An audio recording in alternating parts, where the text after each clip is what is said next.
And so that's our chair number one. So that's a good place to be right there. And actually there's some places in the Bible where it actually gives us pictures of these different generations.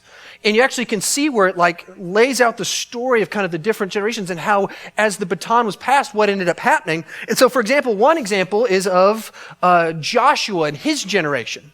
So if you're not as familiar with kind of Bible stuff, Joshua was the successor to Moses. Moses got the people out of Egypt, and then some stuff went down, so they decided that neither Moses or that generation would get to enter the land, but Joshua was going to get to be his generation. He was going to lead them into the promised land. And so time comes up for Joshua to go into the promised land, and God gives him maybe the weirdest war strategy ever. He says, hey, there's going to be this battle at Jericho. Dig this. I want you to walk around it 7 times blowing horns. And you're going to win. Okay, God, that's a bit weird, but we're going to go for it. And so it's pretty exciting, and we actually have a song about it. Joshua fought the battle of Jericho, and the walls came tumbling down. It was a pretty great song. For children, except this story is not really a kid's story because it involves like people getting slaughtered in the end. So I don't know why we make it like a fun kiddie thing, but hey, who am I to judge? But so God gives him the weirdest battle strategy of all time. Joshua goes to the people and says, hey, first things first, who's our trumpet players? Come on up.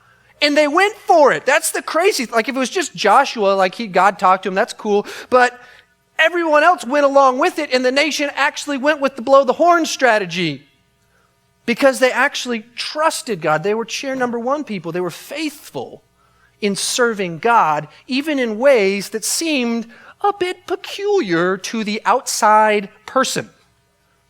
So what ends up happening is they get into the land, and that generation continued to serve the Lord.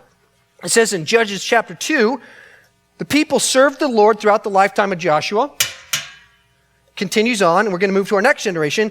And of the elders who outlived him, who had seen the great things that the Lord had done for Israel. So this generation, generation number 2, saw all of this take place. They saw it. That's important. These people served God and did the great works of God. These people saw them. So they believed. They believed in the Lord, and they saw the great works of the Lord. And then a couple verses later, we get that third generation.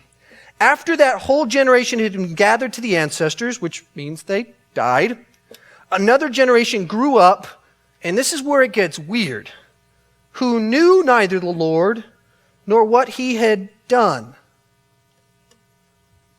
So these people blew horns and walls came down and had incredible faith and served. These people saw that happen, and the grandkids don't even know about it.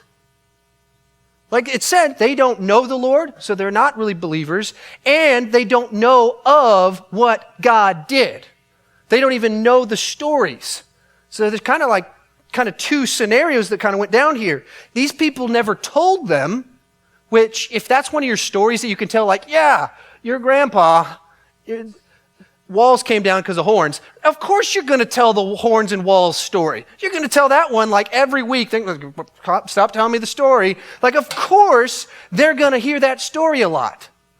So the idea that they never said anything, that's probably not it. What it probably is they had their sit down, like, yeah, and then we were going to war, and instead of sharpening our swords, we tuned our horns, and the walls came a-tumbling down, down, down.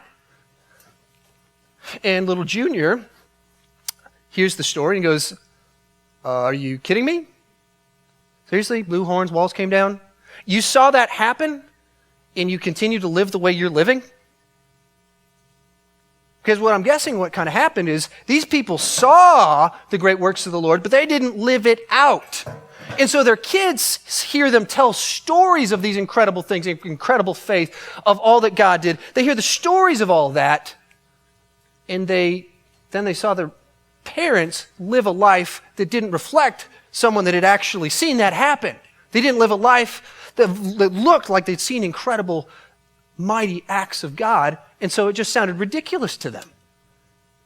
Because they're seeing a hypocrite tell a story.